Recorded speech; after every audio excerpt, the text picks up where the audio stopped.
Yan po ang gusto kong ipakamdam ng pinangina sa bawat isa sa inyo.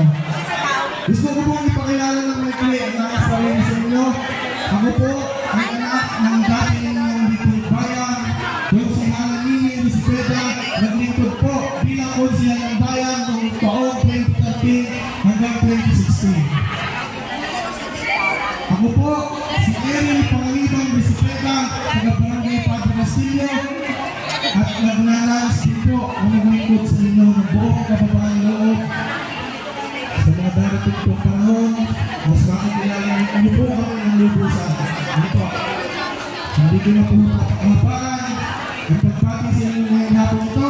Gusto ko lang po yung batiin sa maligayang Pasko at isang magilas na bagong taon sa inyo lahat. Muli po, Ariel Pangaliban Elisabeta, ang ineko ng pagbabago tungo sa mas probinsino. Sa inyong mga balota, huwag niyo pong kalilimutan ang numero 14. Ito po ay aming pagmamahalan.